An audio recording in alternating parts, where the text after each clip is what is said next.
जय श्री महाकाल। मैं आचार्य रमेश एक बार पुनः अपने ज्ञान यूट्यूब चैनल के माध्यम से आप सभी लोगों के लिए दिव्य और प्रमाणित पीपल वृक्ष और शनिदेव से संबंधित जानकारी लेकर के आया हूं।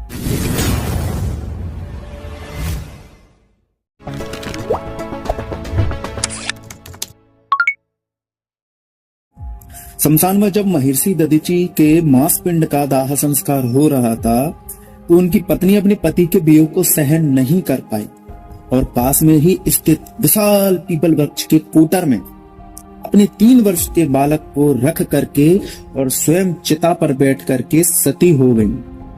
इस प्रकार महर्षि दधीचि और उनकी पत्नी का बलिदान हो गया।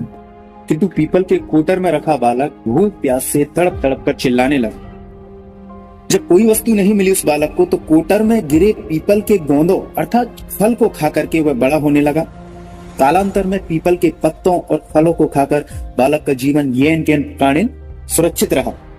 एक दिन देवर्षि नारद वहां से गुजरे। नारद ने पीपल के कोटर में बालक को देखकर उसका परिचय पूछा। नारद बोले, बालक तुम कौन हो? तो बालक भी बोला कि यही तो मैं जानना चाहता हूं कि मैं कौन हूं। नारद ने पूछा, तुम्हारे जनक कौन? बालक बोला कि मैं यही जानना चाहता हूं। तब बालक के कहे अनुसार नारद जी ने ध्यान देकर के देखा। नारद ने आश्चर्यचकित हो बताया कि हे बालक, तुम महान दानी महर्षि दधीचि के पुत्र हो। तुम्हारे पिता की अस्त्रियों का वज्र बनाकर ही देवताओं ने असुरों पर विजय प्राप्त पाई थी। नारद ने बताया कि तुम्हारे पिता दधीचि की मृत्यु मात्र 31 वर्ष के वय में ही हो गई थी। तो बालक कहने लगा कि मेरे पिता की काल मृत्यु का कारण क्या था? नारद जी बोले, तुम्हारे पिता पर शनिदेव की महादशा थी। बालक बोला, और मेरे ऊपर आई हुई विपत्ति का कारण क्या था? तब नारद जी ने कहा कि वह भी शनि की महादशा का ही फल है। इतना बता करके देवर्षि नारद जी पीपल के पत्तों और गोंदों को खाकर जीने वाले बालक का नाम पिप्पलाद रखा और उसे दीक्षित किया। नारद जी के जाने के पश्चात बालक पिप्पलाद ने नारद के बताए अनुसार ब्रह्मा जी की घोर तपस्या की और उन्हें प्रसन्न किया। ब्रह्मा जी ने जब बालक पिप्पलाद से वर मांगने को कहा तो पिप्पलाद ने अपनी दृष्टि मात्र से किसी भी वस्तु को जलाने की शक्ति मांगी। पिप्पलाद को ब्रह्मा जी से वरदान मिलने पर सर्वप्रथम पिप्पलाद ने शनिदेव जी का आवाहन करके अपने सामने प्रस्तुत किया और सामने पाकर आंखें खोलकर भस्म करना प्रारंभ कर दिया। शनिदेव का शरीर जलने लगे। ब्रह्मांड में कोलाहल मच गया। सूर्यपुत्र शनि की रक्षा में सारे देव विफल हो गए।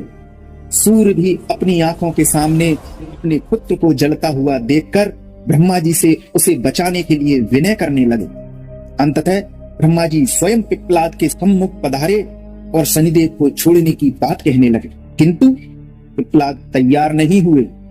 ब्रह्मा जी ने एक के बदले 2 वरदान मांगने की बात कही। तब पिप्पलाद ने खुश होकर निम्नवत 2 वरदान। कौन से?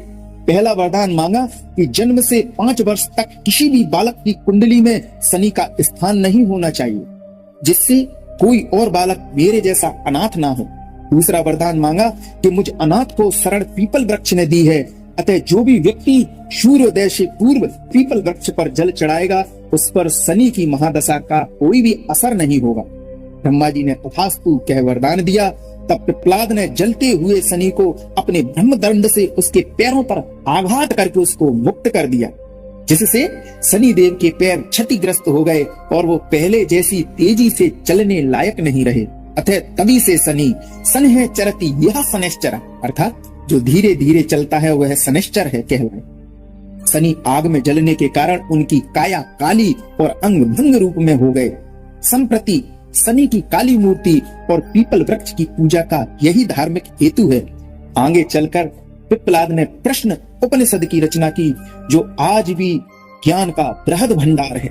और यह जानकारी आप अपने सभी भाई बंधुओं को प्रेषित करें और इसी तरह की दिव्य और प्रमाणित जानकारी प्राप्त करते रहने के लिए आप ज्ञान यूट्यूब चैनल को सब्सक्राइब अवश्य करें।